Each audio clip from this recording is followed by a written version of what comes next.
not talking to him for like the rest of into 18.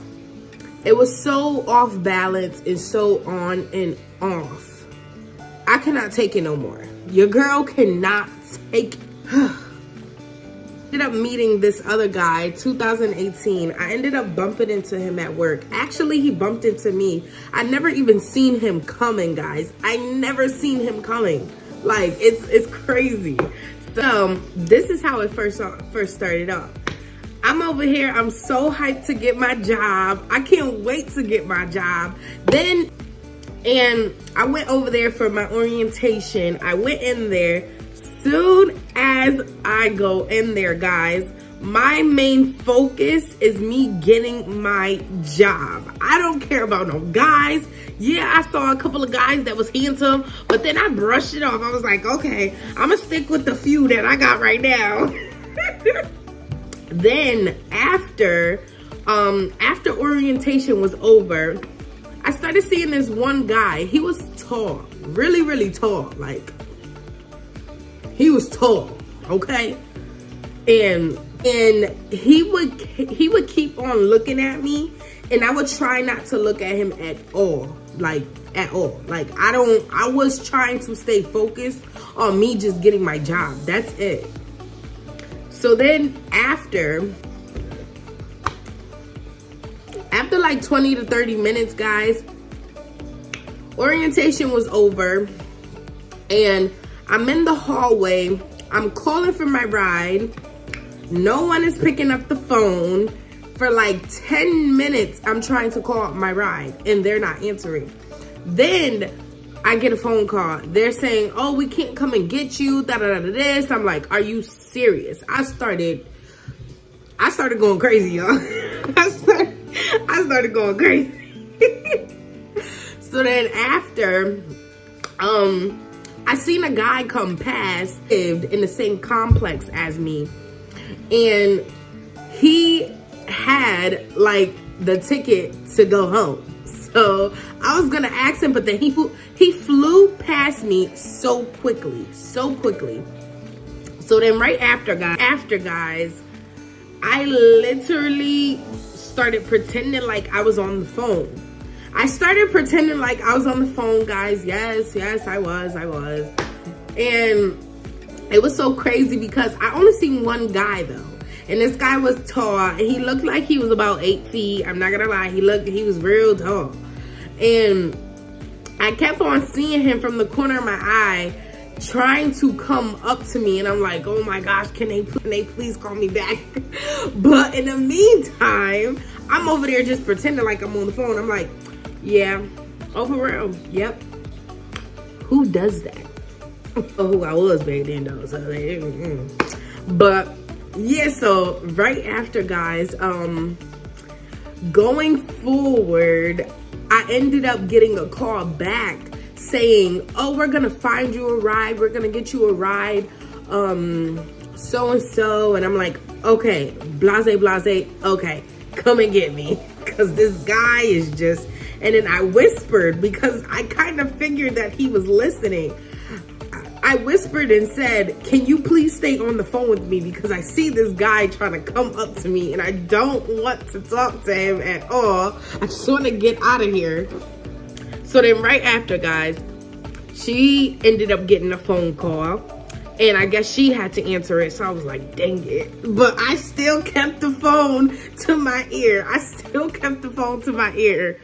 I ended up moving, like walking, so that he could get away from me. Literally, I was still on the phone, pretending. Yeah, I was pretending. Okay, your girl was pretending. So, guys, after pretending like I was on the phone, I ended up getting a phone call back from her. Then she hung right back up. As soon as I put my phone down, I moved close to the cafeteria, across from the bathroom. And as soon as I put my phone down, next thing you know, all I seen was 2 guys run up to me. And I'm like, what is this? Like, what in the world? Like, did this just really happen? Then The second guy, I didn't even see him. I didn't see him nowhere around. I didn't glance at him. I didn't see this guy at all, guys. After he bum rushed the tall guy out of the way, and then he asks me for my number. I honestly was about to give him a fake number. So I ended up taking his number down, and so I got my ride. My ride called as soon as I got his number. That's crazy, right, guys? So, guys, then after getting into the ride, before I got into my ride, the tall guy came behind me, and he kept on saying, yo, home dude ain't for you. Yo, homeboy ain't for you. You shouldn't talk to him. Can I get your Facebook? I don't think you should talk to him. I ended up lying to the guy, guys. Yes, I did. The Lord forgive me. I ended up lying to the guy saying that I didn't have Facebook. I don't go on Facebook. I don't use Facebook. I don't have Facebook. Yes, guys. I was that type of chick back then.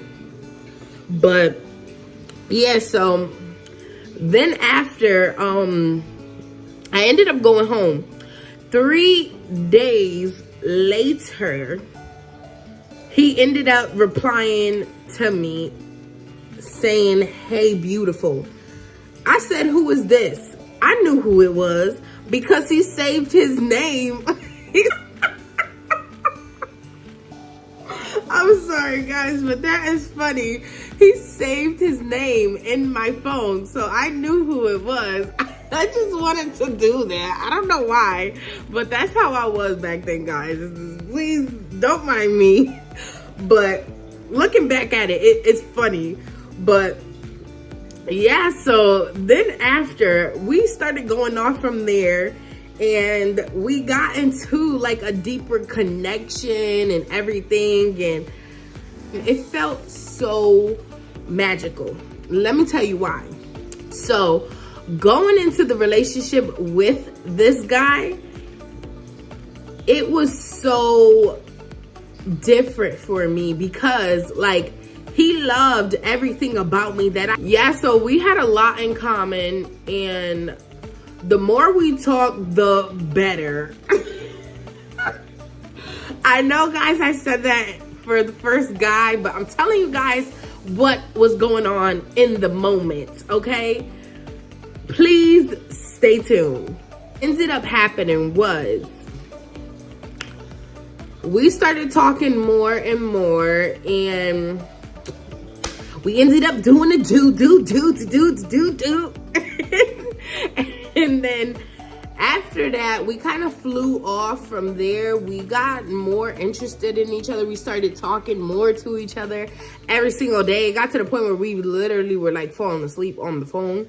But I didn't know that we were on the phone. That's the thing. Like some couples or old couples, they'll literally screenshot their person still being on the phone because they did not want to hang up. But no, it wasn't like that, boo. It wasn't like that. I literally stood on the phone and ended up just falling asleep. And then we woke up and boom, we're still on the phone.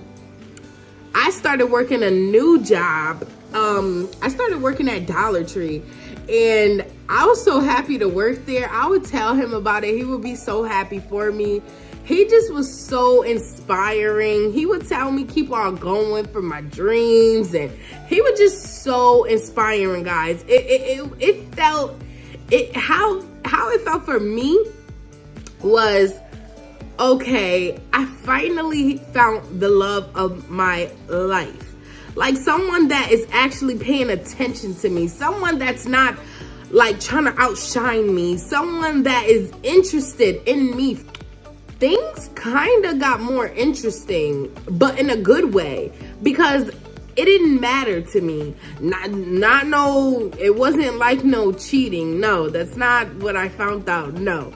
So don't start thinking it. Start thinking it, okay? After a while, guys, we ended up moving in together. And as you guys know, in part one, what I said in part one was that the guy ended up texting me. The first guy ended up texting me once I moved into our first place that we moved into. And from there, guys, we kept on taking off and taking off. We started working out together. We were catching our dreams. Like, I'm over here working while I'm going to school, while I'm working out. I'm eating healthy. I'm losing my weight. I'm doing everything I'm supposed to be doing. Then, boom. Get a freaking pregnancy scare, guys. We get a pregnancy scare. No, no, no. So while we were getting that pregnancy scare, I started eating stuff that I don't even like.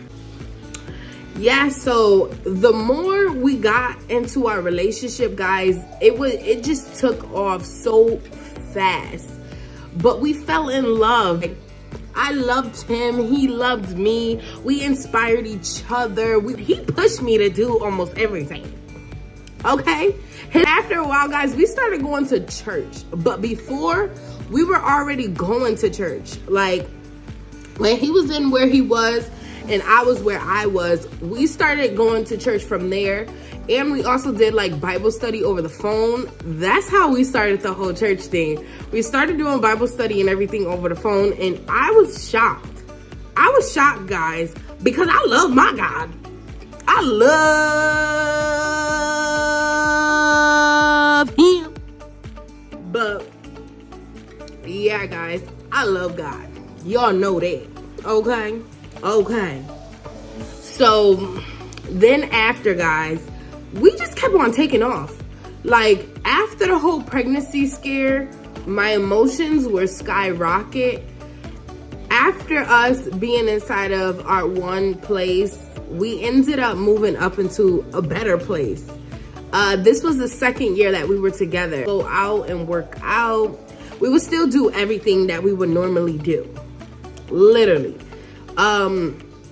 He got so caught up in work to the point where sometimes I would go to church myself and he would stay home and have some rest in, but I'll come home and we'll do a Bible study. Like, he's so free. I feel so happy. I feel so complete. And then it comes to making my own money. I'm over here. I got a good man who loves me, who actually cares about me. Second year of us working out and everything, I ended up losing a lot of weight and he gained a lot of muscle. After, guys, snow came around, then COVID hit. But when it came to like sources and opportunity of jobs, me going back to school and pursuing my career, me doing gym work and everything like that, things got better for me. And during that time, I was still maintaining cleaning up the house, making sure we had meals, making sure I was doing everything, making sure I'm straight, making sure he's good, making sure I'm well fed when it comes to like me working out with my body, and making sure that we always pray. I always made sure that we pray all the time. Even sometimes when he'll be tired and fall asleep, I would literally, come on, babe, we gotta get up, we gotta pray, we gotta get up, we gotta pray, you feel me? And then, like, my main part about our relationship was that God. It was God for me, okay? It was God for me. And we would talk about marriage. We wouldn't talk so much about kids because he had children already. And he's like, oh, I'm used to this. But he would tell me in the beginning, guys, that I'm going to get pregnant. But he would spoil me a lot.